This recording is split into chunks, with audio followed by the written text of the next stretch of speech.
Is Jordan Hicks in jeopardy of losing his spot in the Red Sox bullpen?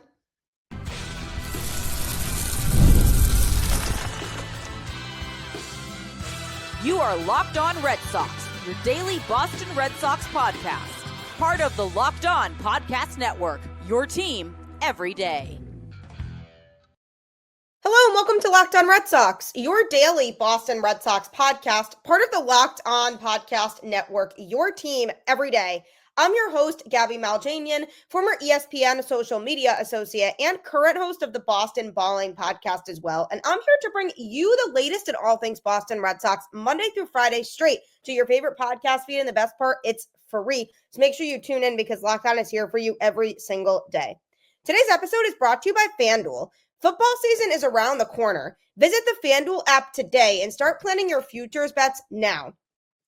Welcome to the show. I would say happy Tuesday, but it's not exactly a happy Tuesday because the Red Sox had yet another frustrating loss last night, fell 6-3 to the Baltimore Orioles. And it's frustrating because Dustin May had a good start last night for the Red Sox. Through 6 innings, give up 8 hits and 2 earned runs with 2 walks and 5 strikeouts. He was on it. He threw 100 pitches, 68 for strikes, and it was definitely another step up from his first start in a Boston Red Sox uniform when he struggled. His last couple starts have been good, and it looked like it was a game that the Red Sox were going to be in, but once again, the bullpen struggled.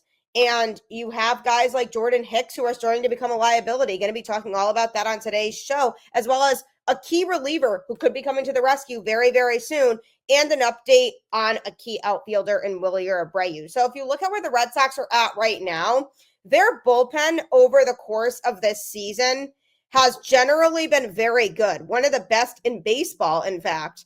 And that is primarily due to the high leverage arms that they have throwing in relief. Aroldis Chapman is having a career season right now. The Red Sox have been doing a really good job of managing his usage and using him the right way because they know they're going to need him down the stretch. So in certain games when people would have wanted him to be used, he wasn't used. For example, the game on Sunday when the Red Sox had a save situation and it was very high leverage and Chapman should have come in the 9th inning to close it out. Normally he would, but he had thrown the previous 2 days, both Friday and Saturday. So the Red Sox are really trying to manage his usage because it's not worth it to them right now to push him to throw a third day in a row when they're going to need him in the important games down the stretch. So that was obviously disappointing, but he's been very good. They know they're going to need him. Garrett Whitlock is starting to be used a lot because more games are turning into high leverage than should be because the low leverage guys are not getting the job done. So definitely have to watch out for how they're using him down the stretch now too. Greg Weisser has been used so much this season, and now he's trying to push through that. And his arm basically could fall off because of how much he's been used this year. So the biggest problem with the Red Sox bullpen right now is that the low leverage guys are not getting it done. You look at guys like Giovanni Moran, Jordan Hicks, and Isaiah Campbell in particular. Isaiah Campbell came into the game on Saturday night for the Boston Red Sox when they had a 7-2 lead, and he could not get the job done. He had 2 outs in the inning, and he gave up 3 runs to make it 7-5, forcing Aroldis Chapman to come in the 9th inning and finish up that game. They had to pull Campbell in the 9th inning with 2 outs. Chapman came in and threw 3 pitches to get the batter out, but he should never have had to be used in a game like that, which would have allowed them to throw him on Sunday and close out the sweep. So that was a whole issue there, was that Isaiah Campbell is somebody who should not be pitching out of this bullpen right now if he can't figure it out.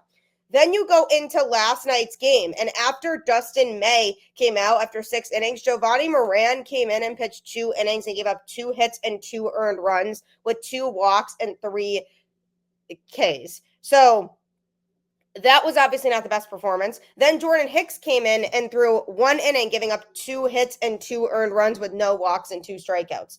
Moran threw 46 pitches with 26 of them going for strikes. Hicks threw 27 pitches with 18 of them going for strikes. So the bullpen just was not getting it done. I mean, May came out of the game in a competitive game. The Red Sox were in it. Then those two come in and the Orioles lead increases to the point where then the Red Sox go into the bottom of the 9th inning and it's kind of too late for them to come back at that point because they were down 6-1. So you can't have relievers who are going to basically make the game out of reach. And that's the issue they've had with the low leverage guys as of late. And after last night's game, it was announced that Giovanni Moran was being sent back down to AAA Worcester and Brennan Bernardino was being called back up. I really like that move because Brennan Bernardino has been one of the Red Sox most reliable relievers this season.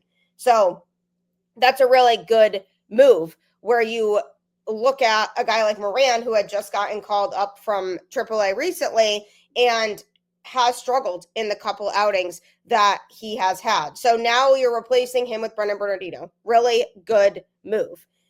Now you look at Jordan Hicks, a guy who has been struggling for this Red Sox team, and they really want to try to make things work with him.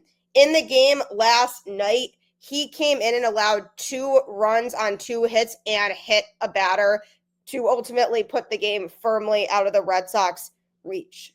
He had entered the 9th inning when the Orioles had a 4-1 lead because, again, Moran had given up 2 runs and the Orioles had been up 2-1 prior to that. So, then the game became out of reach.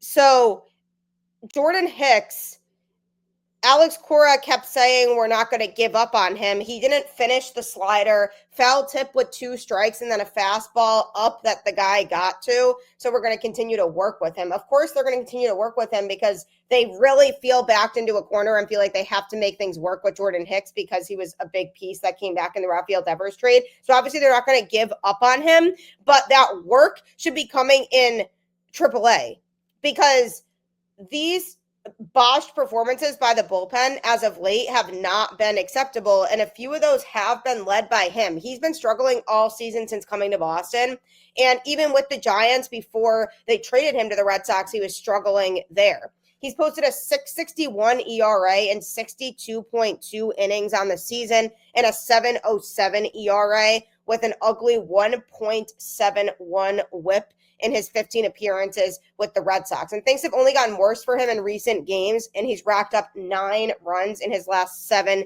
innings pitched.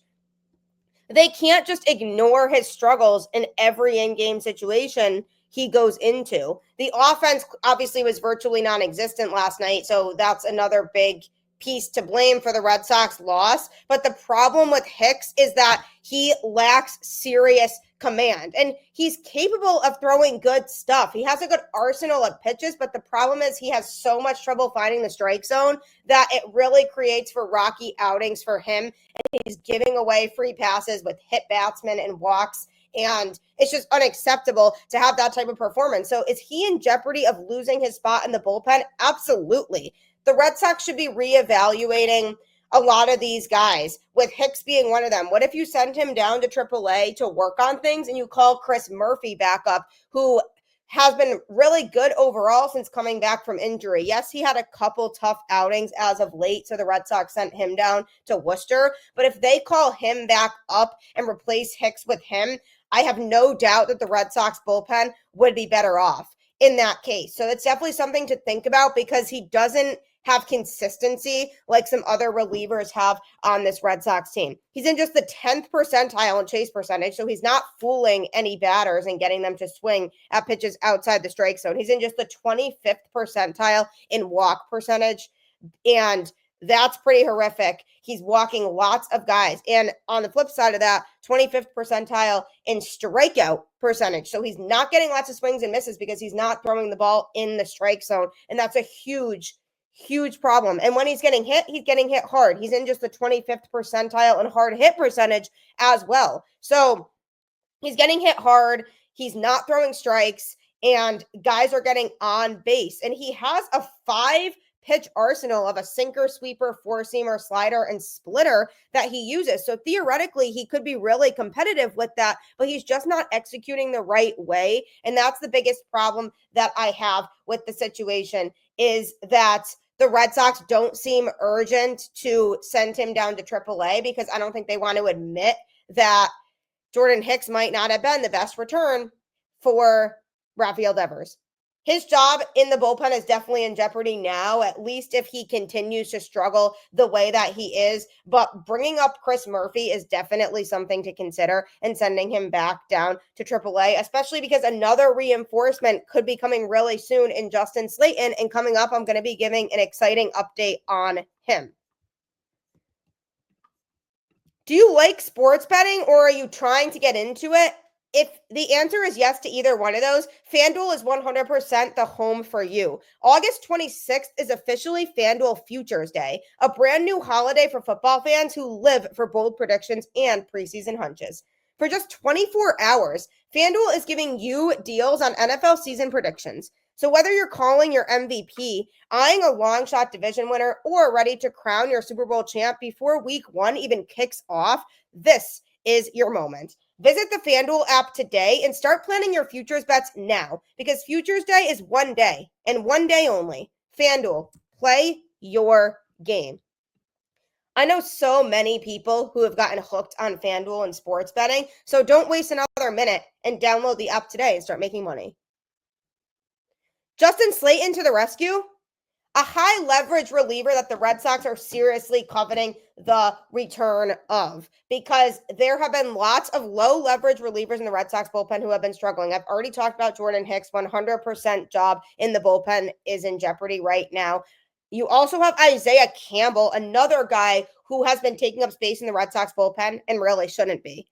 So if you look at guys like Chris Murphy and Justin Slaten, Chris Murphy could come back up and replace either Jordan Hicks or Isaiah Campbell. And with Jordan Hicks, sending him down to AAA might not be the worst thing in the world, because he could get serious reps there. He's a guy who could benefit from having reps in AAA to work on his command and being able to locate that strike zone a little bit easier. And then he could come back up and be a revamped reliever. But the Red Sox don't seem to want to do that right now because they don't want to admit any defeat in that big Rafael Devers trade. So they're trying to force things to be worked on in the majors. And that could backfire on the Red Sox playoff chances. So you look at some of these low leverage guys. Isaiah Campbell is another one, but Justin Slaten could be coming to the rescue very soon, which is very exciting because you have a guy who has been trusted in multiple high leverage situations for this Boston Red Sox team when he has been with them. But unfortunately,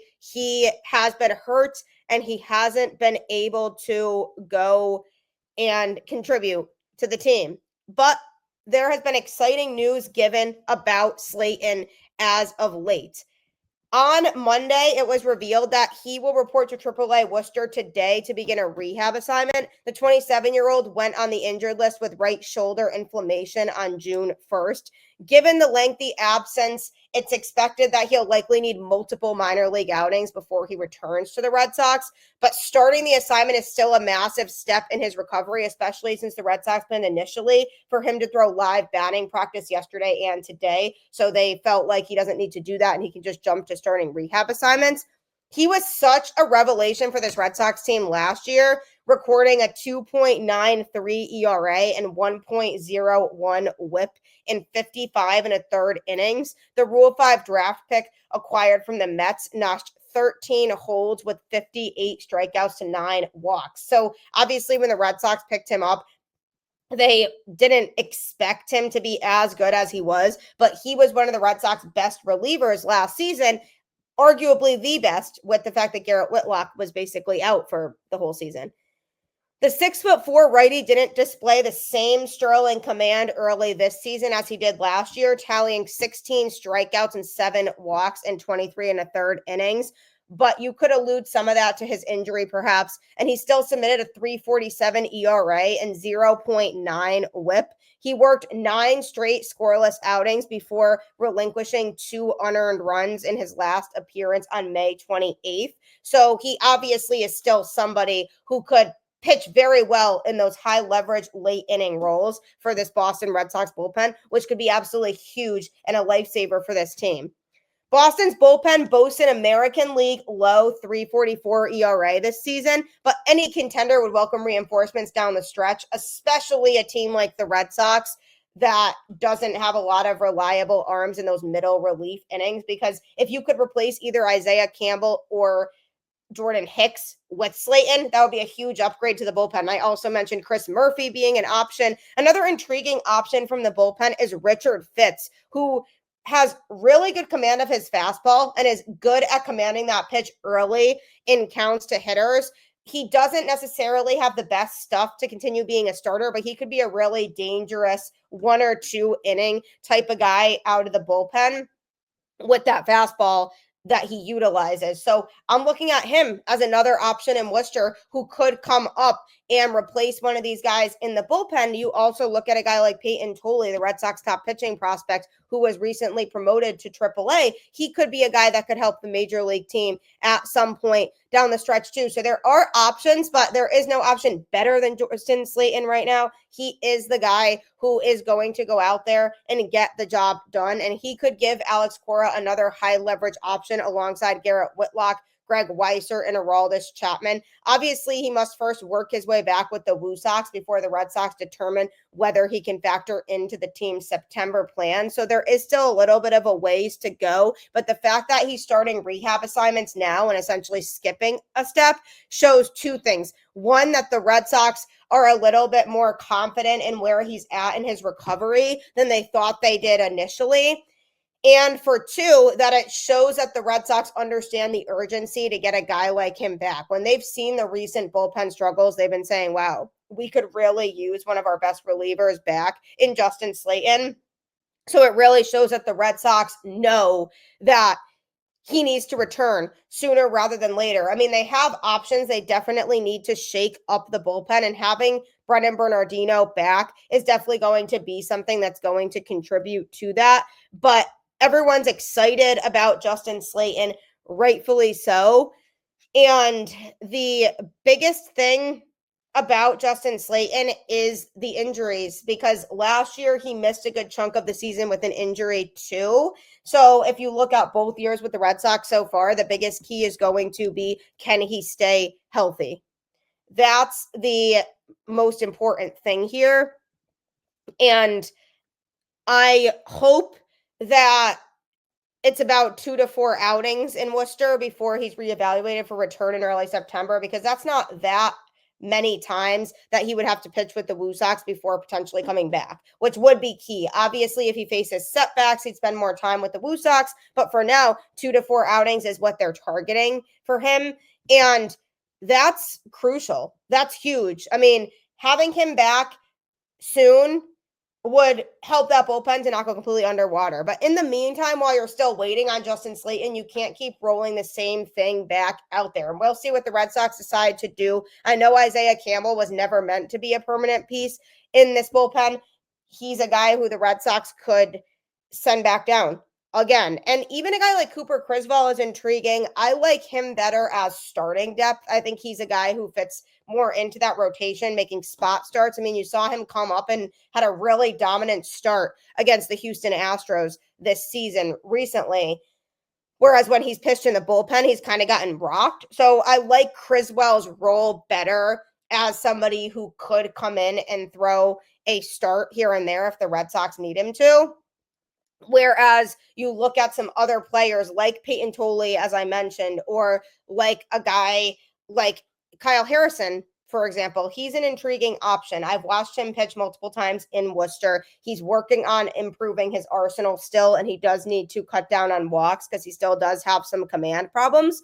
So he's a guy working through things in Worcester right now. I know the Red Sox feel like he's a guy who could be part of their rotation in the future, but he's even a guy who for right now, while he's working his way into trying to be a rotation piece, that the Red Sox could consider for high leverage relief options down the stretch, or even low leverage, because if they feel like they're all set with the high leverage guys they have, especially once you add Slaten back into the mix, you just need guys who can pitch those middle innings and keep the games close and keep the Red Sox in it, even if they're playing from behind. You don't want to have guys go out there who are going to completely melt down and give up a ton of runs and not give the Red Sox a fighting chance in that game. And I'd be a little bit hesitant with Kyle Harrison because I'm not 100% confident that he's ready yet to be called up. But if you give him a little bit of time, then he could be somebody who in September potentially could make a difference in the Red Sox bullpen as a relief guy. So that's another option to consider here from Worcester. So there are options that the Red Sox could unlock and utilize here. It's just a matter of what are they going to do with Justin Slaten? Are they going to rush him back? Because that's also the last thing that I would want to see them do. It's exciting that he's beginning his rehab assignments, but I hope the Red Sox know what they're doing here and that they're confident enough in his ability to be ready to do that, because yes, the bullpen could really use his help right now, but you also don't want to rush him back and risk him ending up in a position to where he's not necessarily contributing at the high level that he should be because the Red Sox rushed him back. You want to make sure that he's 100% ready, and it will be interesting to see how his rehab outing goes tonight and to see how he feels after that, because if he finishes that outing and he's like, all right, wow, like I still felt like I was in a lot of pain, then they're going to have to reevaluate and take a step back. So obviously he's one step closer to returning. The Red Sox seemingly are expediting the process, but it's really important not to rush a pitcher back, and I hope they don't in this case. They could really use Justin Slaten in that bullpen sooner rather than later. I'm with you, but got to just reevaluate some of these middle relief pitchers because it's not working out with all of those guys. And the Red Sox need guys who are going to be reliable down the stretch. Coming up, somebody who they could really use down the stretch and can't really afford to lose right now is Wilyer Abreu. I'm going to be giving an update on him next. If you really have your eye on big name quarterbacks or breakout running backs for this upcoming football season, Prize Picks makes it easy to get in the game. For example, if you're really confident in Lamar Jackson's ability to win MVP this season, or you have a dark horse player that nobody's confident about or nobody's even talking about to begin with, that you feel could have a breakout season, go on to Prize Picks and make those selections. The flex play option is a total game changer. Even when one of your picks misses, you still double your money. Prize Picks puts their members first, so all withdrawals are fast, safe, and secure. Download the Prize Picks app today and use code LOCKEDONMLB to get $50 in lineups after you play your first $5 lineup. That's code LOCKEDONMLB to get $50 in lineups after your first $5 play. Prize Picks, run your game. Prize Picks is great. It's an app that allows you to make multiple picks regarding different teams and different sports, and you can win lots of money in the process. And honestly, who would ever complain about winning lots of money? I know I wouldn't. So make sure that you check that out today and take full advantage of everything that the app has to offer with football season right here. The Red Sox are coming off a tough loss last night against the Baltimore Orioles, in which they fell 6-3. And one player who was unfortunately missing from the lineup was Wilyer Abreu. Now, he unfortunately is dealing with some pain right now, and it's hard to tell for sure how painful it actually is and where he is actually at. So he is dealing with a calf problem right now, and he ended up being pulled from Saturday's game against the Marlins with it. He ended up tagging up from third base and was running home, and he made a face that looked like he was in pain. So then he had to get pulled from the game. And right now, he's day to day. The Red Sox haven't officially placed him on the IL, but Alex Cora hasn't ruled out that possibility. He did say that yesterday he felt better, but he still does remain a candidate for the 10-day IL. They're kind of just playing around with it to see where he's at and how he feels. He's been a core piece in the Red Sox outfield this season, batting .253 with 22 home runs, 69 RBIs, and solid defense in right field. His injury comes at a time when the team is already without Rob Refsnyder, who was actually also placed that same day on the IL with an oblique strain, and they're relying on rookie Roman Anthony to help maintain depth. So the move of Wilyer Abreu being day-to-day also came on a day where there was a lot of big roster moves, because on top of Giovanni Moran being optioned to AAA and Brennan Bernardino being called back up from Worcester, the Red Sox also had to place Rob Refsnyder on the 10-day injured list, and the corresponding roster move was they called up Nate Eaton from AAA Worcester, who is going to kind of be the stand-in while Wilyer Abreu figures out his situation, and he'll be here longer if Abreu also has to be on the injured list. So in last night's game, Nate Eaton was DHing and hit leadoff. He went 1 for 4 in the game. Currently is batting .250 with a .290 on base percentage and .321 slugging. So that was a corresponding roster move for that. They also DFA'd that third catcher, Ali Sanchez. His time on the roster was short-lived because they activated recently acquired first baseman Nathaniel Lowe. So he actually got into the game as a pinch hitter last night, and he scored a run in the game and took a walk in his at-bat. He's currently batting .216 with a .293 on base percentage and .373 slugging. So those roster moves were all made yesterday.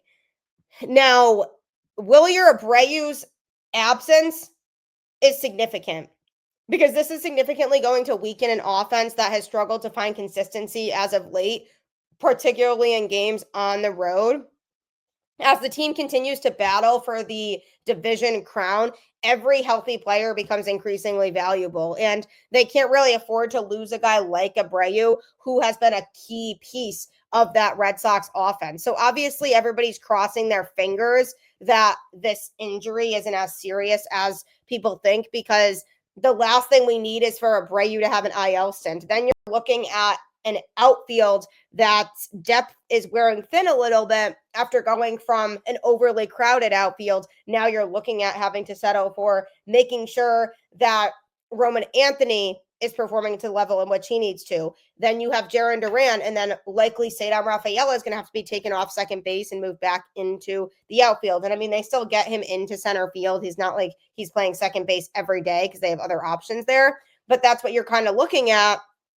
And then Yoshida likely DHing, but because Rob Refsnyder is on the IL already, that already is going to hurt the Red Sox performance against left-handed pitching, because he rakes against lefties historically over the course of his career. And the Red Sox really benefited from having him in the lineup on days where there was a lefty pitcher throwing. But now the problem is that because he's injured, now they're going to have to try to compensate against lefties and hope that they can still find a way to win some of those games. Now, if you add Wilyer Abreu being hurt on top of it, that's definitely disappointing and a big blow for the Boston Red Sox. So obviously they're still taking things day to day for right now. But if they do have to place him on the injured list, guys are going to have to step up. Nate Eaton is a big example. If he's going to hit leadoff and DH for this team, he's going to have to do a lot more than we've seen from him historically in his times that he's been called up to the Red Sox. Now, one thing I do like about Nate Eaton is that he's very fast, very athletic, so he can beat out infield hits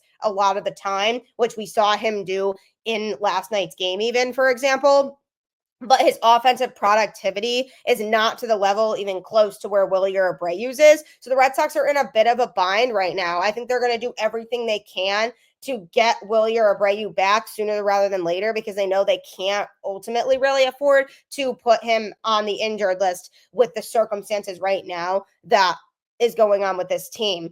The good news is if Justin Slaten is truly on track to come back in the next couple of weeks or so, you're going to get reinforcements between him and Wilyer eventually in that time over the next couple of weeks. Even if Abreu has to go on the injured list, the Red Sox still don't seem convinced that it's a longer term injury. So it likely would only be the minimum 10-day stay on the IL for him. But that's a big blow because the Red Sox do need Abreu to be able to contribute. He's slashing .320 with a .370 on base percentage and .520 slugging in his last 7 games. And it's just always tough to lose somebody who literally won a Gold Glove last year, even if it's just for a few days. Now, my confidence in Nate Eaton is a little bit higher than it was the last time he got called up, because he has been mashing the ball in AAA. He's batting .290 with a .373 on base percentage and .483 slugging, with an .856 OPS over 94 games on the season. And he has a .365, .420, .667 slash line with 3 doubles, 2 triples, 4 homers, and 15 RBIs in August so far. Hopefully he can continue that offensive tear and fall into lockstep with the rest of the Red Sox lineup. But the problem is he performs really well in AAA, and then he hasn't been able to carry that over to the majors when he has been called up earlier in the season. So that's the biggest issue and concern that I have right now. So we'll have to see how he does as a stand-in, but hopefully the Red Sox are able to get their guys back sooner rather than later, because it will be a significant blow to them if Abreu has to be out for an extended period of time. So we'll see how things go, but I do appreciate you tuning into Locked On Red Sox and making it your very first listen of every day. Next, be sure to check out Locked On MLB Game Night on the Locked On MLB YouTube channel or wherever you listen to podcasts. It's basically our local experts going over every game every night, all the way until a World Series champion is crowned. So you can get local analysis on a national scale without having to catch up on the ESPN app with what's going on in other games every night. So make sure you check that out next. It's a great show. Keep the faith, go Red Sox, and I'll catch you on the flip side.